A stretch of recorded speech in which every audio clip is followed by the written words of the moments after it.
Good morning, ladies and gentlemen, boys and girls, and welcome to the Crypto Mining Morning Show.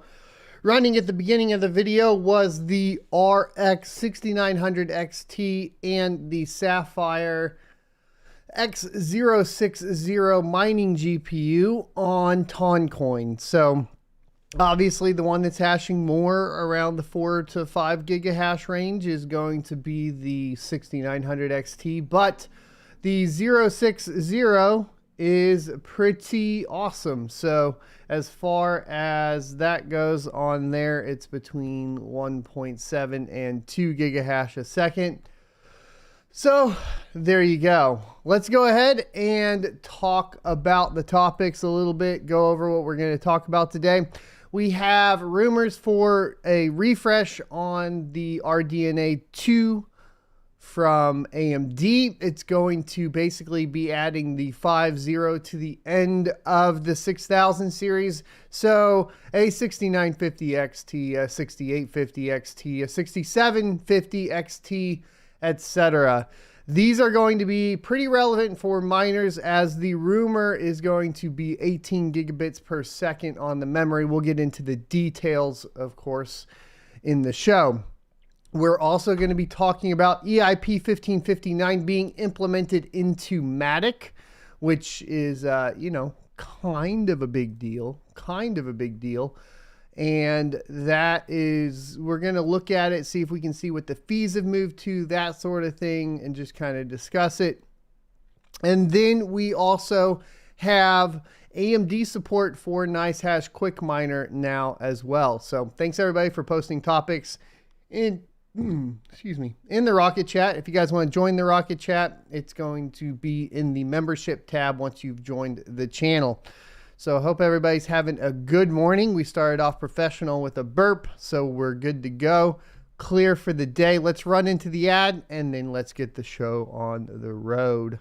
Today's sponsor is Crypto.com. Crypto.com is my go-to centralized exchange for liquidating my crypto assets. With their Crypto.com Visa debit card, I can load up my mined Ethereum to pay for power and other operating costs quickly while earning up to 8% cash back. In addition to the Visa debit card, there are additional fiat options, including wire transfers, to easily receive your profits. Crypto.com also offers additional services, including trading and even staking, to earn additional revenue on your investments.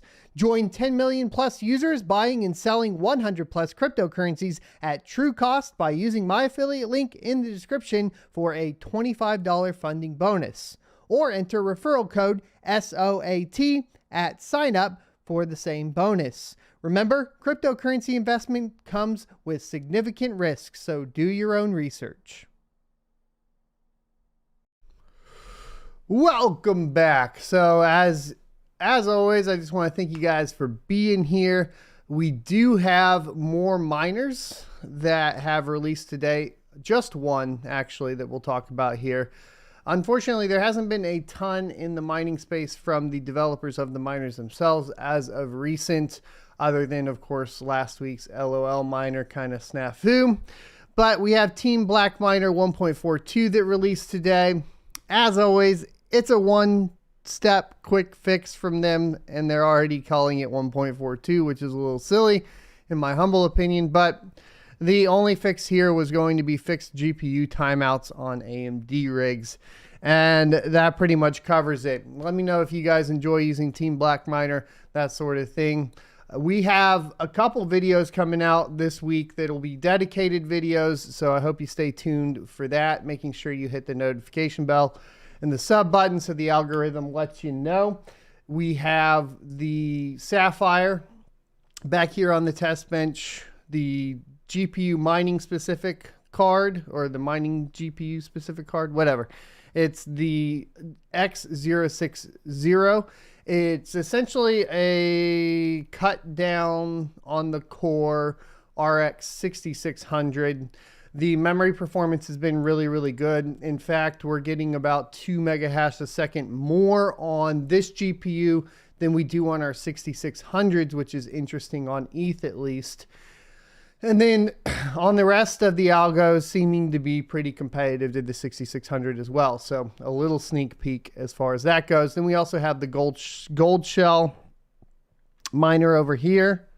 It's kind of set up just to kind of go through the setup process. I don't think that'll be the final location. Obviously, it's too low on the ground. So many things wrong with that, but that's going to be good as far as that goes. So let's go ahead and hop into the first article from WCCF Tech, which is going to be AMD Radeon RX 6950 XT, RX 6850 XT, 6750 XT, and RDNA 2 refresh graphics cards rumored for Q2 of 2022. Navi 21 and 22 GPUs with 18 gigabits a second of memory. So following yesterday's rumor, it looks like another leak has revealed that AMD is indeed working on RDNA 2 Radeon RX 6000 series graphics card refresh, which will launch in Q2 of 2022. According to the latest rumor coming from Chipwell's WJM 47196, it is reported that AMD's RDNA 2 refresh is coming out in Q2 of 2022 and will feature a brand new branding similar to the new mobile outings. There are 2 GPUs that are currently mentioned that will be updated, and these include the AMD Navi 21 and Navi 22.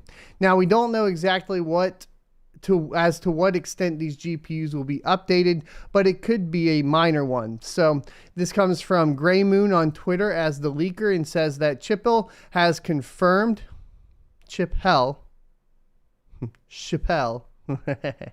has confirmed this. They will be named 50XT, just like the laptops, and released in Q2. AMD seems to be preparing a new version of the RX 6000 series, maybe an upgrade to 18 gigabits per second on the memory. The AMD Navi 21 GPU currently powers the RX 6900 XT, 6800 XT, and 6800, while the Navi 22 powers the RX 6700 XT on the desktop platform. So if AMD was to use similar GPU naming convention as their mobile lineup, then the replacements coming in Q2 of 2022 are going to be known as the 6950X, the 6850X, and the 6750 XT. From the previous rumor, we came to know that these cards would also feature 18 gigabits a second of GDDR6 memory dies. Currently, all cards except the upcoming 6500 XT and the flagship RX 6900 XT feature the 16 gigabits per second memory dies. The bump to 18 gigabits per second might offer higher bandwidth and increase performance by 2 to 5%, but that doesn't indicate a huge difference with the refreshed series. AMD seems to not be considering Navi 23 GPUs for the upgrade, as they are more mainstream offerings and were released recently compared to the higher end variants, which have been out for over a year now. So, what's interesting here is, from the miner's perspective, getting that extra 2 gigabits per second, obviously, on the memory dies is going to be pretty huge. And if we are looking into Q2 launch, with the pricing of AMD GPUs, you may want to wait if your goal is for mining, right? And that's because, obviously, the performance as far as mining goes should be increased pretty not very significantly. I guess we could do a performance calculator here just to get an idea. So let's do a percentage calculator, because I don't think it's a ton.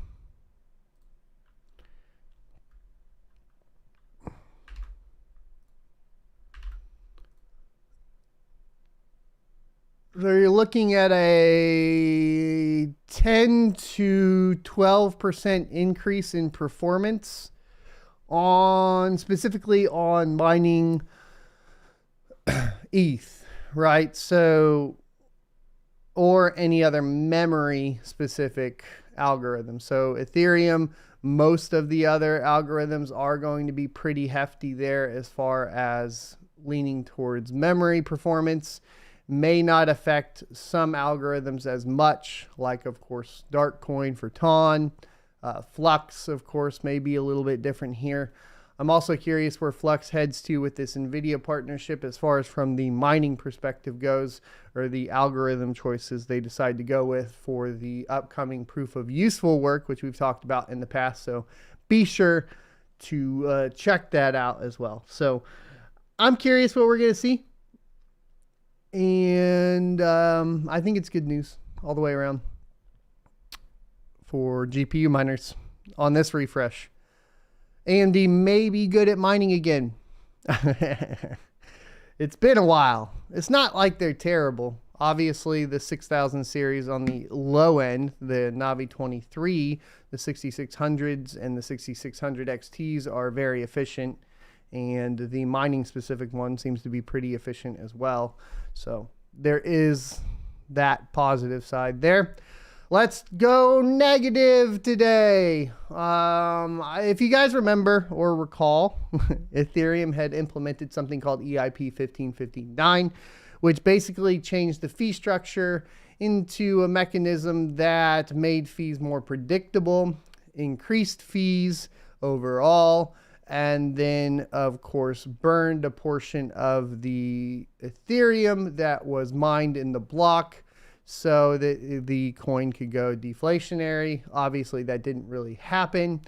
And if you aren't familiar, Polygon Matic is essentially a layer 2 solution for Ethereum. And essentially, they have decided to implement EIP 1559, and it has gone live on the main net. So this article originally comes from FX Empire. The much anticipated EIP 1559 upgrade that introduces a partial network fee burning mechanism went live on layer 2 scaling network Polygon on January 18th. That's today. The Ethereum Improvement Proposal 1559, more famously known as the London Hard Fork, went live on Ethereum mainnet in August of 2021 and has proved to be a success in terms of gas price predictability and network fee burning. Yeah. I mean, it's not false. It's proved to be a success in terms of gas price predictability and network fee burning. Whether or not you think those things are beneficial, we'll leave that up to you. That's a fair statement. We can go with it. On Polygon 2, after a successful upgrade on Mumbai testnet, EIP 1559 went live at block, let's see, is that 23,850,000, according to a blog post by the Polygon Network. Let's go ahead and check out the blog post here. The much anticipated implementation of Ethereum Improvement Proposal 1559 is coming to the Polygon blockchain, bringing with it burning of the native Matic token and better fee visibility. Known as the London Hard Fork, EIP 1559 went live on the Ethereum mainnet in August of last year and was one of the biggest changes in its history. After a successful upgrade on the Mumbai testnet, Polygon's core development team is rolling it out on the mainnet. It goes live on January 18th at 3 a.m. UTC. EIP 1559 gets rid of first price auctions as the main mechanism for fee calculation. Instead, there is a discrete base fee for transactions to be included in the next block and priority fee to speed up processing. The base fee, which fluctuates depending on the network congestion, is then burned. The burning is a two-step affair that starts on the Polygon network and completes on the Ethereum network. The Polygon team has created a public interface where users can monitor and become a part of the burning process. Stay tuned for the link to the page, which will go live when the update is complete. This is the page I'm looking for, by the way. If you guys can help me find it, because I didn't see it. Burn.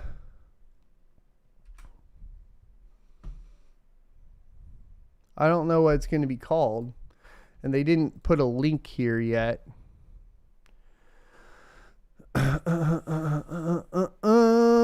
EIP 1559 changes do not lower the fees paid for transactions since gas prices are determined by supply and demand. They do allow users to better estimate costs since the base fee is the minimum price for inclusion in the next block. This will result in fewer users overpaying. These changes have far-reaching implications for all of Polygon stakeholders. And then it goes over this. If you guys can shoot me over essentially whatever this page is, that'd be awesome. In Rocket Chat, I'll check my Rocket Chat here, see if you guys got it. I don't see anything yet. Let's keep going. So here's how they say it'll, affect token holders. Polygon Matic has a fixed supply of 10 billion. So any reduction in the number of available tokens will have, this is weird. Why is a token with a fixed amount implementing a burn that was basically created for a coin that has an unlimited supply cap? It's very odd. It doesn't seem to translate over to me. And tinfoil hat, maybe this does mean they are aware that Ethereum 2 is getting ready to come out, and maybe it is good enough that you won't need layer 2 solutions like Polygon, and maybe they have a short time span to pump and dump their own token. I don't know why you would burn a fixed supply cap other than that. That's just my opinion. But we took Ethereum's experience since the upgrade as the baseline to simulate the potential impact on Matic's total supply. The analysis, which can be seen here, suggests that annualized burn would represent 0.27% of the total Matic supply.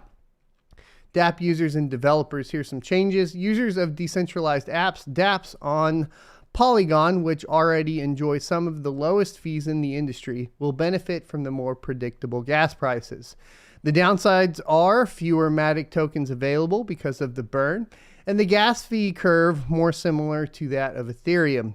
Developers will receive a boost by having all of their Ethereum tooling work seamlessly and face minimal adverse effects.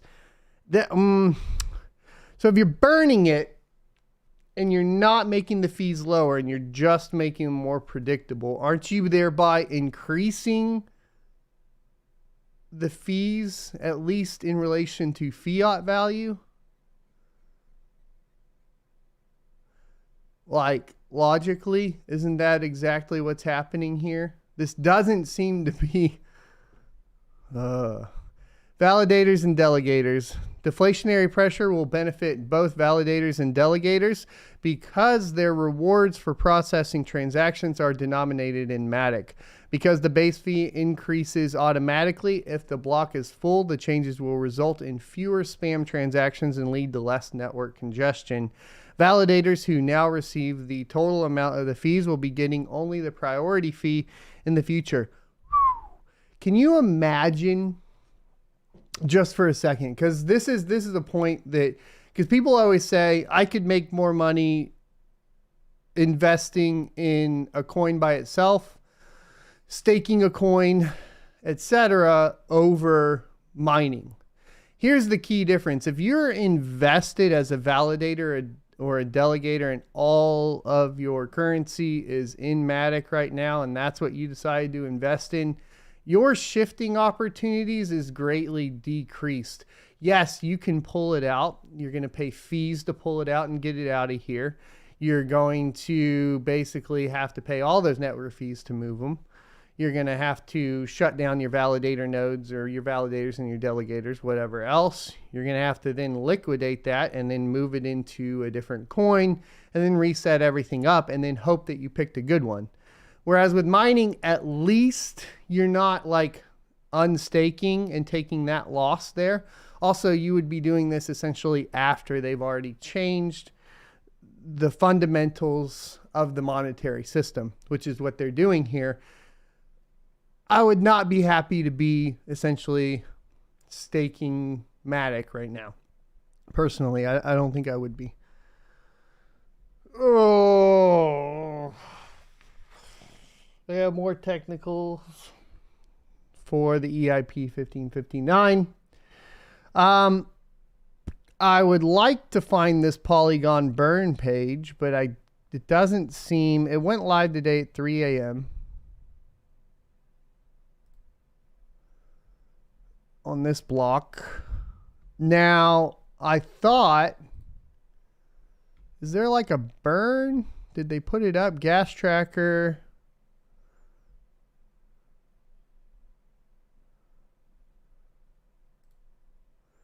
Charts, network validators, voting power, contracts data, network data, pending fee chart, utilization charts.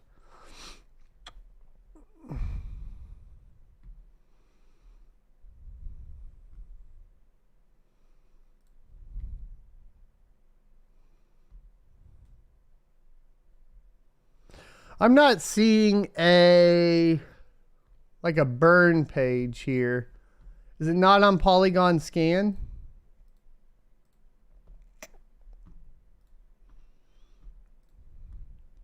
I want to see this page right here.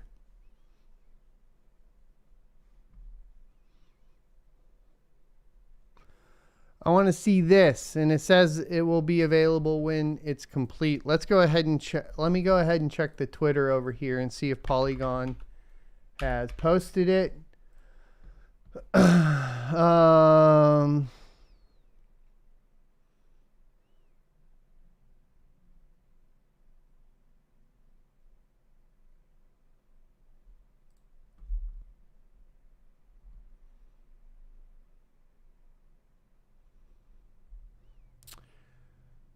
So it looks like they launched it at 3 a.m. UTC, but they haven't launched the tracker page yet.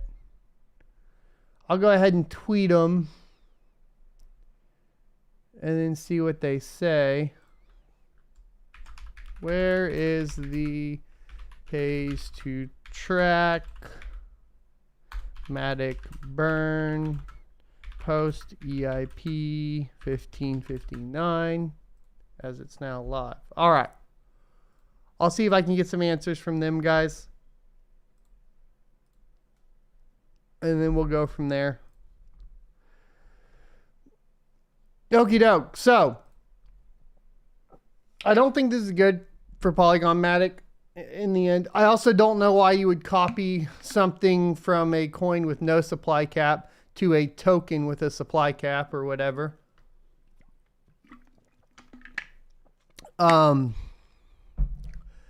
Unless you're wanting to essentially increase the amount of what each Matic is worth and then liquidate that out. So look, as far as from like a tinfoil hat, it makes me feel like that they are aware that ETH 2.0 is going to be coming out, that Matic will be phased out and not used, possibly. Now, the thing about that whole statement there is that Matic's been adopted in so many different projects that it kind of is like the Ethereum problem, right? Because people are always talking about Ethereum killers. Well, the hard part about killing Ethereum is that it's just adopted everywhere. It's primarily used in all blockchain projects. So because there's a huge adoption rate for Polygon, I don't see ETH 2.0 pushing it out all the way. This is just very suspect. So, yeah. Very, very suspect. We'll address some chat real quick. Specifically, the 1,000 flux entry point. We already talked about that last week, about 5 days ago. There's also a clip of it with all the specifications covered, etc. if you're interested in that. All right. So now that we are done with that, let's talk about NiceHash. Quickminer now has AMD support. let's do it. So this is Quickminer version 0.5.3.3 RC with AMD support. Dear NiceHash miners, we are thrilled to announce the first Quickminer with AMD support. So in this version, these are the following changes. Store auto-tune parameters. You can support for AMD cards. A feature to disable GPU with less than 5 gigabytes of VRAM. GPU appears as stopped in Rig Manager.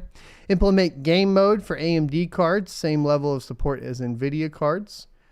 Bug fixes. Fix crash due to the presence of AMD processor with integrated GPU. And hardware not supported by overdrive. That actually can be a problem like with a lot of regular miners or traditional miners as well, where it picks up the AMD APU, which is, you know, essentially the CPU with the GPU on it, the G series, and basically not be able to mine on it and keep crashing the miner. You have to disable that. But so it's kind of nice that they do it automatically in their miner. Bug fix integrated GPU is now properly recognized but is disabled. Appears as stopped in Rig Manager. Bug fix fixed issue where the AMD detection routine in QM was failing while loading hardware information on a rig with more than 5 or 6 GPUs. The routine can now support up to 16 GPUs. Bug fix fixed the issue with the 5000 online profile crashing the driver on reset when the core voltage has been modified. Bug fix fixed a potential memory leak in OpenCL as all allocated memory buffers were not properly released when a new DAG is detected. Bug fix correct memory leak due to CL event. Bug fix remove unnecessary CL event. Bug fix used a fixed delay time and latency hiding logic. Bug fix reorganize buffer declaration. Bug fix allow bypassing AMD device detection, which seems to not work for some users. And bug fix fixed flow to avoid crashes on non-Ampere GPUs. Bug fixes and small improvements additional that they have on there. And then some cosmetic changes in the excavator execution window. AMD cards are displayed in the same way as Nvidia ones. Error messages related to the AMD detection appear only for machines having AMD cards, and removing unnecessary debugging information. Are optimized profiles supported? And it says yes for the most modern cards. RX 500 and 400, which are Polaris and older, is missing, but they will be adding those later. And then it asks about overclocking AMD cards via OC Tune. And it says, please use the alternative overclocking window in OC Tune. Simply set absolute core and memory clock optional set voltage. Note that you are not required to set the voltage on RX 6000 series, as the core clock will regulate the voltage. This is something that I think I talked about on the 6600 series review, where you don't need to modify that anymore as long as you modify the max clock speed, which is pretty nice. You can just turn that down, then you aren't having to worry about crashing your system. Make sure that full details logging here is enabled in Quickminer. You can learn how to enable the export Quickminer logs here, and after a bug has been identified, you can open the support ticket. Anyways, it's been a long time coming. Quickminer has not had AMD support since its launch. It's pretty crazy that it's taken this long. But if you guys use Quickminer, AMD support is here. And as a whole, it's a good thing. I probably won't use it personally because I don't use NiceHash, but you guys are all aware of that as that sits right now. So let's go ahead. I have a few interesting things to talk about that maybe don't necessarily relate to cryptocurrency. Is it cool if we talk about them? Is everybody? It's still tech related. I find them interesting. If not, we'll just move on to the crypto related stuff and go from there.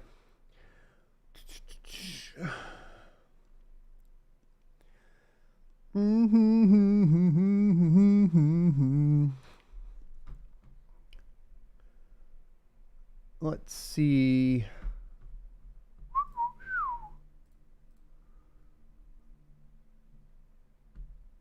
let's do this one. So this is an interesting one for data centers. Coming from video cards, Nvidia enables GPU system processor on select Tesla data center accelerators. So starting with driver 510.39, Nvidia is enabling GSP to select Tesla data center GPUs, primarily based on Ampere and Turing architectures. The GSP offload tasks that were traditionally performed by CPUs, such as GPU initialization and management tasks. Users can still force with the disabled GSP, but this means that some display-related features or power management-related features will not work properly. However, those features are yet to be added to GSP tasks. There is no indication that GSP might be enabled for consumer products. However, any task that can be offloaded from the CPU is probably a good way to go. One would guess that GSP is based on the RISC-V Falcon microcontroller, which was introduced by Nvidia back in 2016, assuming that this controller is being used by current gen Nvidia GPUs. Now, this could have ramifications for mining on, obviously not on consumer cards because it's not getting released for consumer products. So the RTX series wouldn't get this. But possibly on the A2000s and A4000s, this could potentially be leveraged for mining, primarily because you would be taking off that communication, I guess, across the PCI lanes to the CPU. But I'm not really positive as far as for sure if it would. It's interesting, though, because what it is going to do is free up more system resources. And this is something that, I mean, has kind of been in the works for a while, meaning like a lot of the stuff that's being done on CPUs is being transferred all the way to GPUs, for example, not limited to, of course, like not just the ray tracing, because ray tracing wasn't really ever a thing on CPUs, but specifically the encoding software that Nvidia utilizes to take that pressure off of your CPU. Not quite the same thing, just like in the general ballpark of taking things off of the central processing unit, moving it to the GPU. GPUs are much more powerful than CPUs for most tasks. So I think taking anything off of the CPU that you can is good. This is just super interesting. I'm curious how it's going to function, especially within like the cloud services aspect of things, right? So AWS and so on. I thought it was interesting. The other thing that was interesting is more along the lines of gaming, but I think is relevant to everyone because primarily what we're talking about is a massive acquisition. You guys might be aware of all of the troubles that Activision Blizzard has been having, especially within the culture wars, I suppose, plus them just being complete jerks and also ruining pretty much all the games that everybody ever cared about over the past few years. This one's crazy. So I'm assuming because of all the drama behind Activision Blizzard, that's why this is happening. But Microsoft is to buy Activision Blizzard for $68.7 billion. Whoa. So this is a wild acquisition because Microsoft has been buying up studios like nobody's business. And in this one, they're going to be buying basically two of the largest studios in existence in one fell swoop. And they're going to own a majority. In my opinion, from what it looks like, they're going to own a majority of video game production studios across the board. So with 3 billion people actively playing games today and fueled by a new generation steeped in the joys of interactive entertainment, gaming is now the largest and fastest growing form of entertainment. Today, Microsoft Corp announced plans to acquire Activision Blizzard, a leader in game development and interactive entertainment content publisher. This acquisition will accelerate the growth in Microsoft's gaming business across mobile, PC, console, and cloud, and will provide building blocks for the metaverse.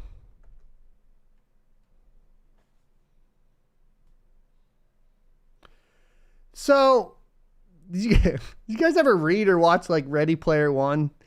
And one of the things that was always interesting about Ready Player One is all of the pop culture that was licensed within the one game. Now, we basically right now have one company that controls the majority of it within entertainment, as far as from the perspective of like movies and TV, and that's Disney, right? Star Wars, Marvel, all of it, right? They're just buying all that up.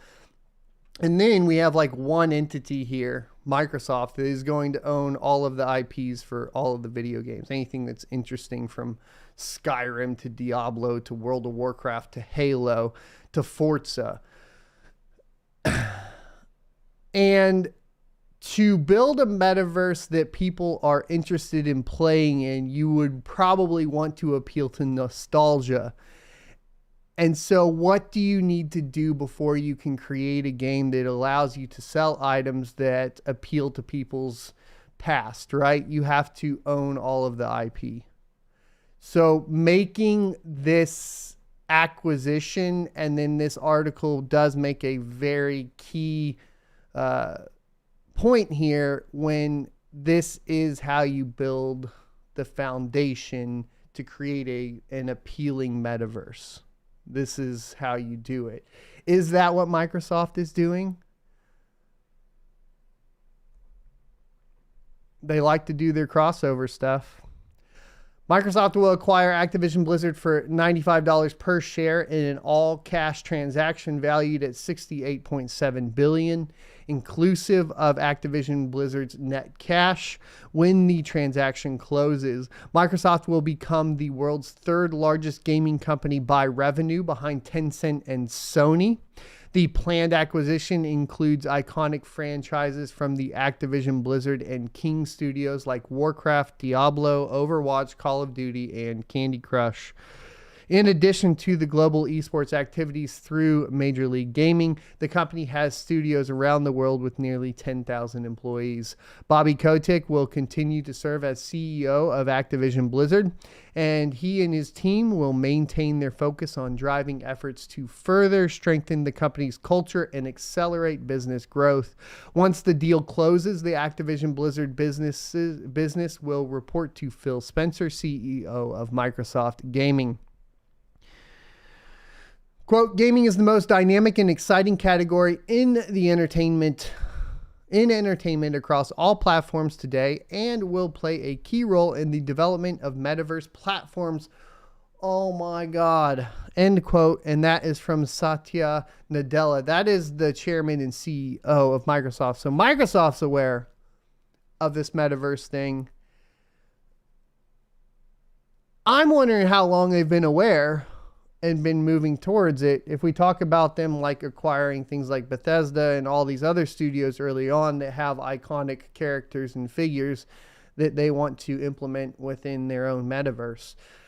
Well, first to the field from these big three is going to be a big deal, right? So if you're Sony or Tencent, right? Tencent's going to have like what? League of Legends, a whole bunch of other stuff. Sony's going to have like Spider-Man, Last of Us, that sort of thing. If you're looking from a metaverse perspective at iconic characters, I think Microsoft owns more iconic characters and assets than Sony or Tencent, at least from a Western perspective.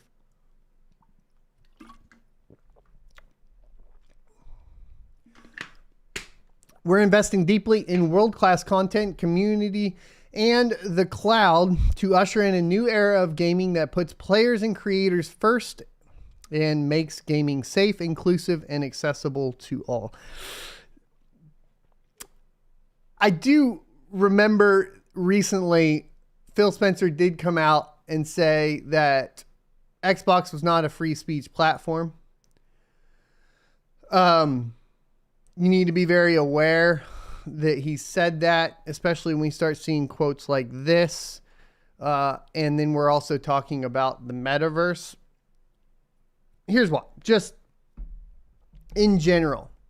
Because if we really talk about like metaverse as a whole, ideally what we would want would be like something decentralized. In the case of like how it would function from like Microsoft or Sony, etc., it would obviously be centralized underneath that company. The problem you run into and this really doesn't relate to like a specific ideology until the people that run the company have a specific ideology that they put on the rest of the people that are participating within their ecosystem. Obviously, this is something that we've seen with social media in general, whether that be Twitter, Facebook, and so on. It can get a little sketchy.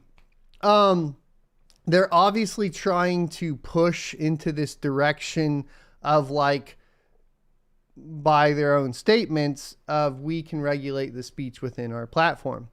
Now, traditionally, as like if we're talking about, I suppose, traditional libertarianism, that would be something that would be considered ideal because the companies would be able to make the decisions and it's their company, therefore they get to make that decision. The problem is when we're talking about the metaverse, we're talking about something that's open for everybody.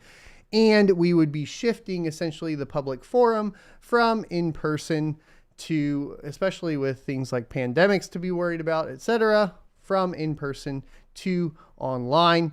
And so if you have speech regulated by a corporate company online within the public forum, there's like some weird gray area stuff going on there that maybe I'm just a boomer, but I'm not comfortable with it. I'm not comfortable with companies that you don't get to vote in, right?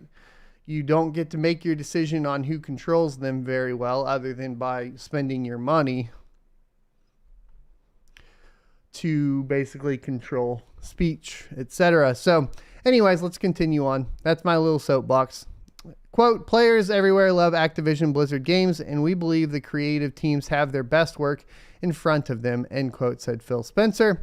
And then, quote, together we will build a future where people can play the games they want virtually anywhere they want. For more than 30 years, our incredibly talented teams have created some of the most successful games, said Bobby Kotick of Activision Blizzard. The combination of Activision Blizzard's world-class talent and extraordinary franchises with Microsoft's technology, distribution, access to talent, ambitious vision, and shared commitment to gaming and inclusion will help ensure our continued success in an increasingly competitive industry. Mobile is the largest segment in gaming, with nearly 95% of all players globally enjoying games on mobile. Through great teams and great technology, Microsoft and Activision Blizzard will empower players to enjoy the most immersive franchises like Halo and Warcraft virtually anywhere they want. And with games like Candy Crush, Activision Blizzard's mobile business represents a significant presence and opportunity for Microsoft in this fast-growing segment. The acquisition also bolsters Microsoft's Game Pass portfolio, with plans to launch Activision Blizzard games into Game Pass, which has reached a new milestone of over 25 million subscribers. Here's how it works. Game Pass is the Microsoft metaverse eventually. Because if you're a gamer right now, and you want access to games at the most affordable price and you want to have a plethora of games, Game Pass just makes a ton of sense financially. There's already so many titles on there. You're getting day one releases of Halo Infinite, day one releases of Gears of War, day one releases of Forza, and then you're going to add in all of the Activision Blizzard games. What other games do you need? It's really kind of crazy if you think about it. Like if you went and bought a PlayStation, if you go and buy an Xbox, you get it and there's hundreds of games already ready to go just with a $15 a month fee. If you go get a PlayStation, you have to go buy a $70 game. Like it's wild. It's actually kind of wild. This almost feels like, at a different level, it feels like the Xbox 360 era. There's no way they're not losing money on it. What is the end goal? Clearly, from what they're stating in the article, the end goal is a metaverse. Microsoft is working on their own metaverse. at some point we'll see all these IPs thrown into one big universe. You'll get access to it through your already paid for Game Pass subscription, and then boom, done, game over. Microsoft rules the metaverse. Game over.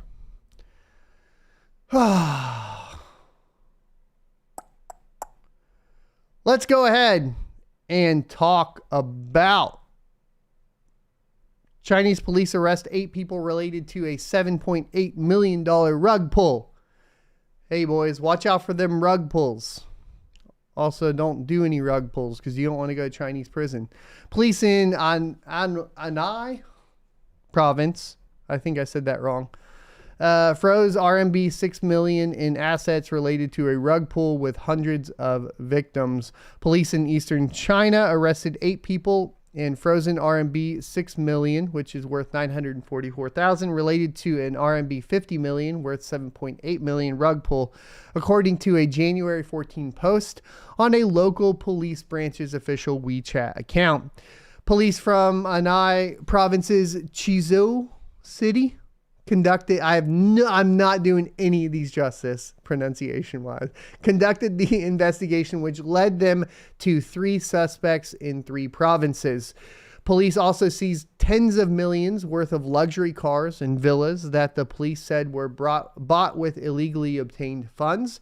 The suspects eventually confessed to the crime, the police said. China issued its sternest ban on crypto trading and mining in September, looking to banish activities that it deems dangerous to retail investors and the economy. In June of 2021, an investor lost RMB 590,000 that he had invested in crypto token. When the project owners siphoned the money, shut down the website, and were unreachable. Hundreds of investors lost 50 million in the scam, the post said. The investigation found that the suspects were transferring investor funds without their consent to an anonymous pool where it was laundered, according to the post. The project had successfully passed a security audit, but had actually deployed different code that included a backdoor, the post said.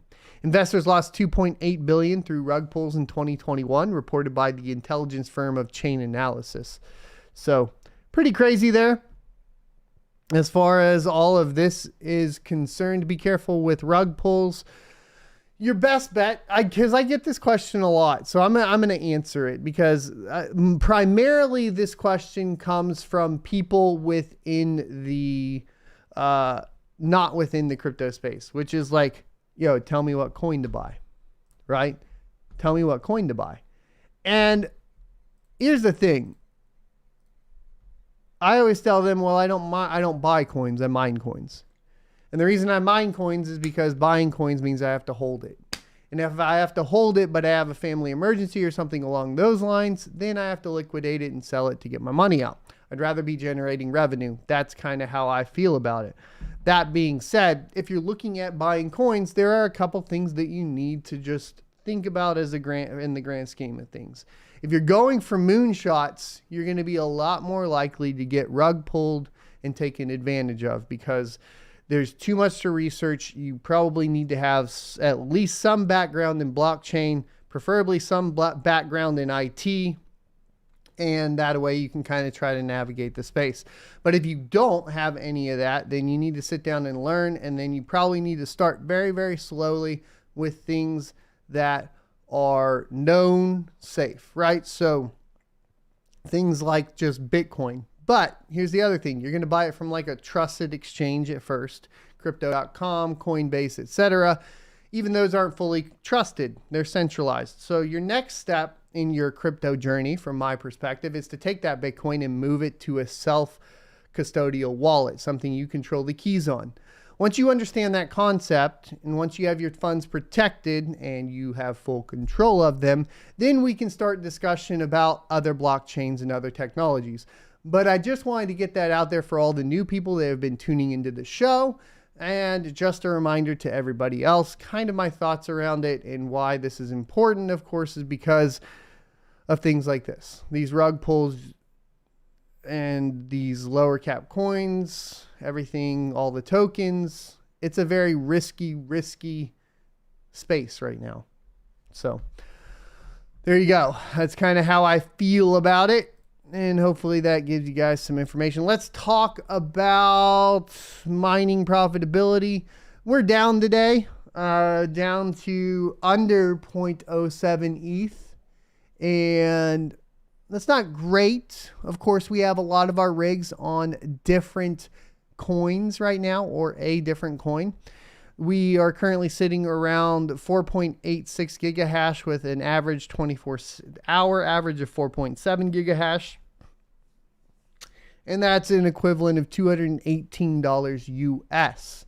Now, if you look at my workers, what we've been running lately is going to be TON.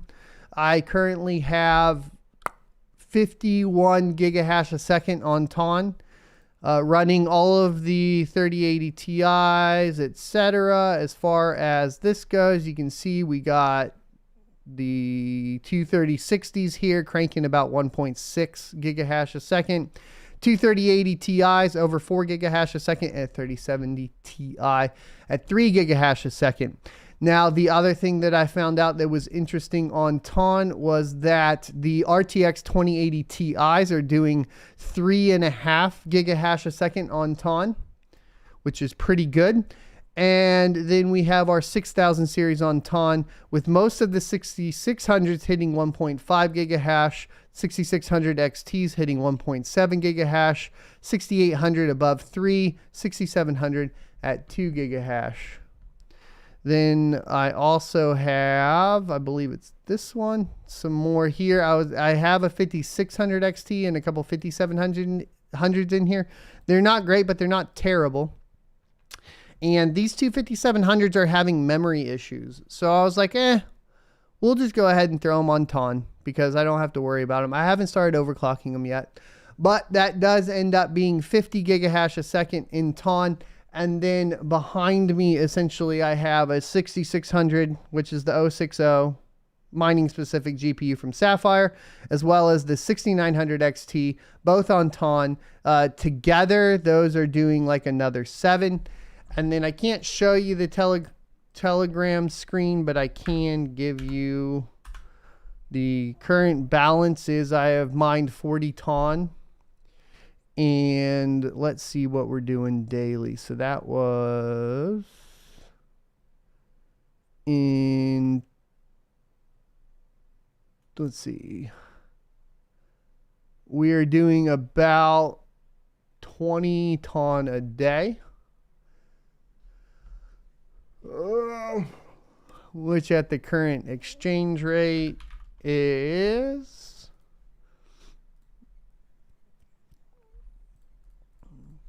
$72 a day.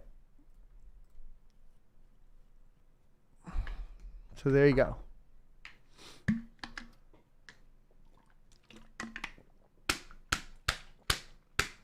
Also, Tube, there is not currently a way to mine TON without signing up on Telegram. So there you go. All right. Let's take a look at what to mine and calculate out what we got going on. If we take a look at an RTX 3090, we are most profitable on ETH with $4.42 after power, which is actually down quite a bit today. Cero at $3.16 a day after power. Then we got Ycash, which is interesting seeing that at $2.78 a day after power, and in Equilibria with $2.71 a day after power. If you guys want to learn to mine the Equilibria, I believe Serpent XFSF has a video up on his channel to mine it. I have just barely started looking into it for you guys. The other one that I'm more interested in is actually Conceal, which is another CryptoNight GPU. And don't worry, I am testing CryptoNight for the Sapphire 060. So that will be in there because I know some people were asking about having that algo in our testing suite. So I have added it. So there you go. Now, what I do want to look at is going to be the TON in comparison to this. TON will give you essentially, let me see if I can do this right. 5. Well, it's 4.4. Ooh. 4.4 gigahash a second on the 3090. Sometimes it's a little bit better, but you'd be doing $4.42 a day on TON with the 3090. So, and that's after, well, this isn't correct. This would be at like 300. So let's calculate that out. $3.80 a day after power. So ETH is still better on the RTX 3090s. Let's go ahead and check the 2080 Ti. Specifically because, of course, it has been showing most profitable historically on Flux, but I believe that has pretty much changed. That's also going to be 110, but we'll calculate that out. Is that right? Wait, not 2080 Ti. That's going to be 90. There we go. Yeah, so Flux is number one at $2.54 a day after power. Ethereum's at $2.08 a day after power on the 3080 Ti. If we compare that to TON, because, well, we already had the numbers for TON, which is going to be 3 gigahash. If we calculate that out, it's going to be 220. It's $2.60 a day on TON. So it is more profitable on TON than on Flux right now. But if you're wanting to stick with a, a proof of work coin, Flux is a great option here. Now, we do need to talk about the fact that TON only has about 140 days left. Okay. It's a proof of stake coin. We are covering profitability on it, but you literally only have a few months left before all of it's out of the contracts. And then at that point, it's done. The 5 billion have been mined. And it's done. So there you go. Alrighty. So let's go ahead and look at the mining pool stats. So this is an interesting one. So Senpai, I never tell anybody to buy anything. If you bought something, we need to talk about the scams in the comment section below as well. If you guys are replying to me in the comment section, just know that, first of all, I never tell you guys to buy anything. I basically will never ask to talk to you or chat to you because I don't have time to do that. So if you chatted with me directly and I haven't specifically followed you on something like Twitter to open DMs, it's not me. Okay? Be careful out there. All right, so let's see if there's any huge changes in Bitcoin hash rate. It's been bouncing up and down for a while, but no big changes. Let's go ahead and check out Ethereum. And we got 968 terahash on the network. Difficulty just kind of still slowly rising, still in that 12p range. Flux, I'm thinking, went down in difficulty, right? Ooh, there was a big drop off there on Monday, yesterday. It went from 2.6 megasouls to 1.97, and now it's back up and recovered. It's actually still down overall as far as total hash rate, and then the difficulty rate has dropped over here as well. So Flux may be coming back up in profitability. I know that it's been kind of going up and down a lot. This dip is odd, and this is on fluxpools.net. That looks like something that broke somewhere. So I would anticipate that this resolves itself today. Whatever they're bringing back online, I think resolves itself today.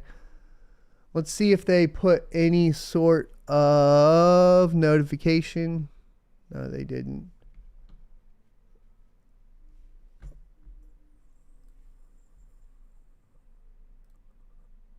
Okay, let's check their Twitter.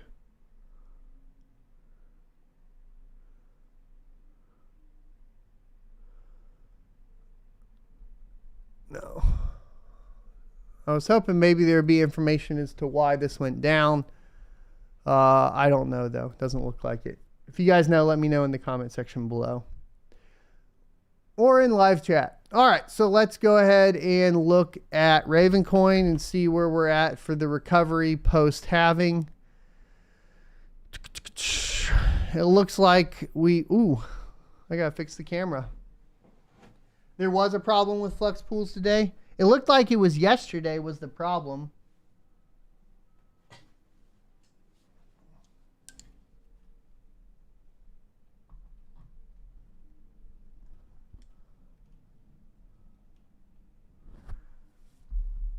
Oh. Okay.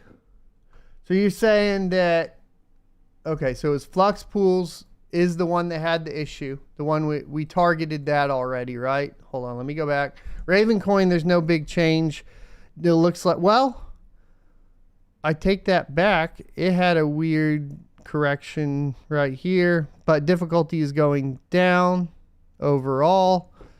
But it hasn't really, like, the difficulty hasn't cut in half and the hash rate hasn't either. So, it's going to be a little bit longer. But let's go back to that Flux. So it is fluxpools.net that had an issue, right? Let's just go look at a miner and see.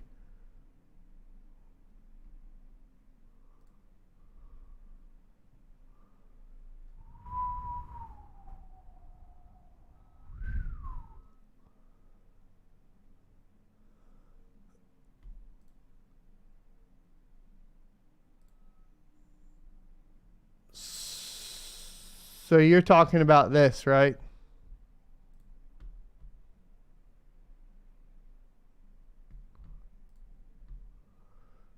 Yeah, but everything got zeroed out. So they all lose their hash. They lost, everybody on fluxpools.net lost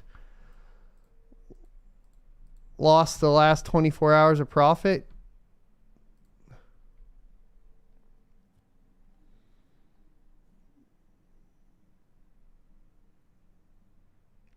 So, okay, Fluxpool said yesterday at around 3 p.m. Eastern time, our main database took a poop and reverted to around December. Ouch. Oof. All right. Okay, let's look at that sucks. So, obviously, if you were on other pools yesterday, I don't know. It looks like the hash rate dropped too, so they obviously bounced it.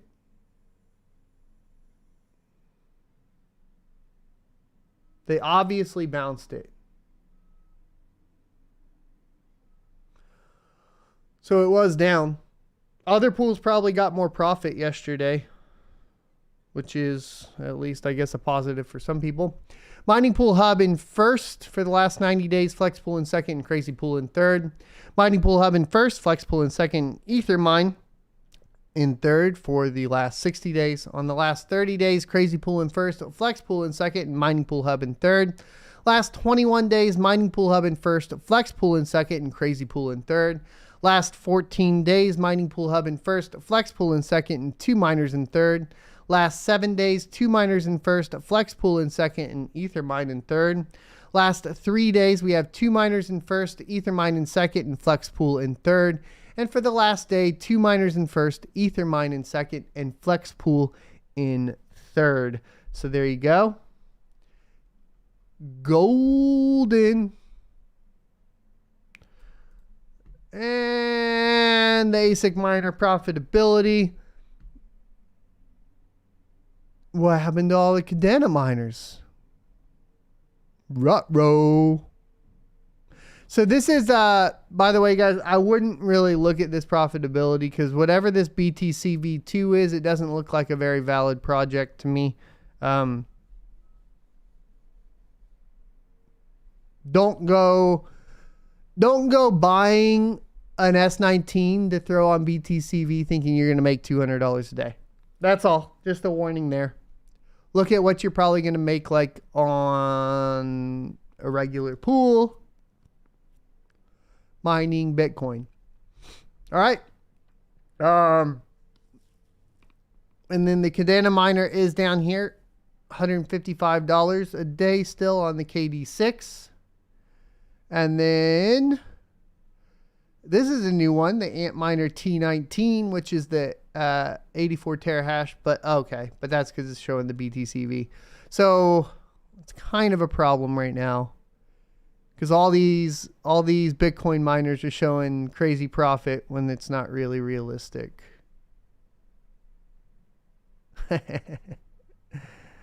Okay. Well, there you go. That's the ASIC market today. That's pretty funny. All right. I believe Gold Shell last night did have some products for sale. I did the calculation. They were like 2-year ROIs, but I believe they're sold out now. I wouldn't have recommended buying it anyways. $700 for a machine that makes $1 a day. Not very good.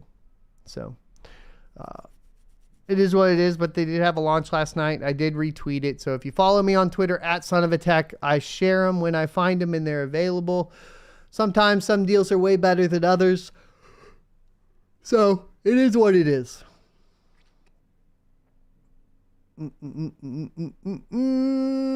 Anonymous Miner, thanks for sharing out and joining and becoming a member and reminding everybody to hit that like button. Let's get into questions and answers for the day. I do have to go, so I'm just going to answer a couple. Add in the super chats if you want priority on the questions. Other than that, I'll take a look at the tags and then we'll go from there. Paul Doherty said, at SonOfATech, much of the Polygon Matic is owned by the Polygon Foundation and they use it to buy up other companies. Yep. Andreas11G says, at SonOfATech, I use Quickminer only for overclocking GPUs in Windows with OCTune. And that's because you can do the absolute. It works a little bit better, right? Golden Wolf says, at SonOfATech, good morning from Seattle. Good morning, Golden Wolf. Hope you enjoyed today's show. It did go long. We had a lot of stuff to talk about. All right. Hosu Tube says, at SonOfATech, is there a way to mine TON without signing up on Telegram? Like I said, I don't think so. At least if there are a couple other pools. I'm not sure how they function though. And they don't seem to function very well either. The hard part about TON is like the pools that are there aren't necessarily like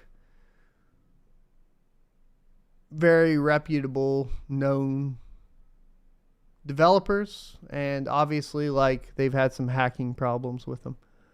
Fin2 says, at SonOfATech, hey, excuse me, let me get a drink. I have a BTC Beef 250 motherboard with 2 Molex connectors on it. Do I need to power that? You should be able to get a certain amount of GPUs on there without powering it. Each motherboard is going to be different. Obviously, like in the motherboard manual, you can also download it offline. You can take a look. Make sure they're not outputs and that they are inputs. And that should take care of it.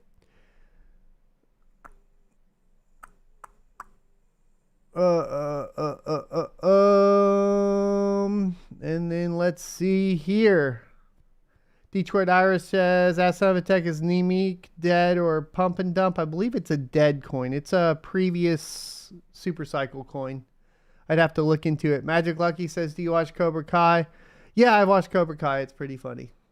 But everybody in that town would be f***ed if anybody trained in MMA. It was a joke from the Screen Junkies review of it. We're going to call it today. I'm off to jiu-jitsu.